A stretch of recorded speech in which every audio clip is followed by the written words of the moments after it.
I hope someone lets me into the organization or whatever. And the hard part, the stress and the struggle that we all have is sometimes there's not enough doors for everybody. They don't have enough room in white institutions to employ all the capable black people that are out there. So we end up stuck in this scarcity mode where it's like you get to competing with each other because you're all fighting to be the one Negro that they let into the company. And that's not a healthy place to be. It's not healthy to be in a scarcity mindset where you're competing with people who should be your natural allies.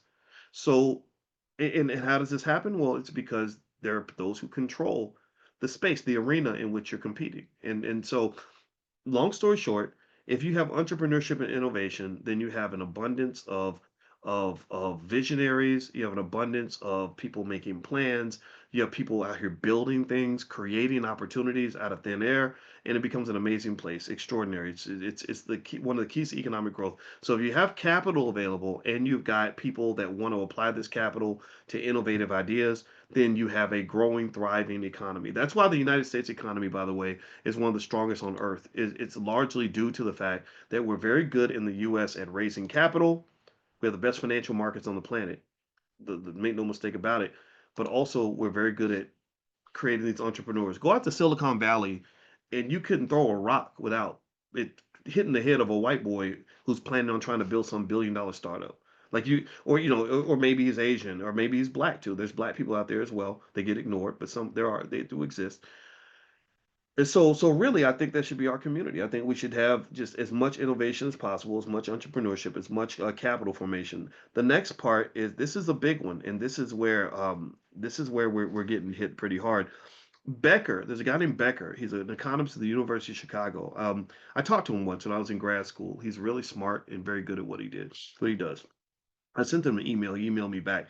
Becker's human capital theory shows that education, skills training, and knowledge transfer directly raise productivity. A sustainable system invests heavily in schools, workforce training, and ongoing skill building. So, when I tell you that I believe to the core of my soul that black people are losing trillions of dollars by shipping our children off to be educated by white people, I am not playing when I say this.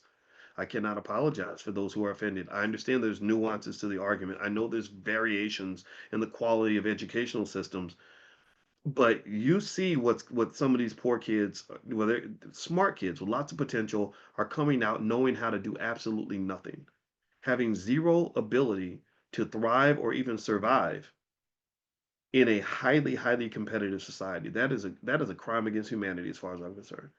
So if I sat down, if Serena called me and said, "Hey, Boyce, I saw your video and I really want to prove you wrong because I think you're an idiot. So what I'm going to do is me and my white husband going to pull together $100 million and we're going to do one project just to shut you up, you asshole." She would say, "What project do you want us to pursue?" I would say, "I want you to build some schools. I want you to do what I could not convince Kanye to do, which is I need you to go and work with me, and I'll do this for free. Don't give me none of your money. Um, and I want us to build Powernomics training camps all across the United States. I want us to build maybe 20 of these facilities so that everybody can come in for free and learn maybe 10 or 15 basic economic lessons that will carry them for the rest of their lives. Literally, and I tell her, I say, your superpower is tennis. You were the greatest tennis player of all time. My superpower is finance. I am a financial ninja, and I can not only show you how to do this cost effectively, but I can show you how you can do this in a highly efficient way in terms of teaching them the bare minimum that they would know that would make a massive difference, gaining a lot from doing a little.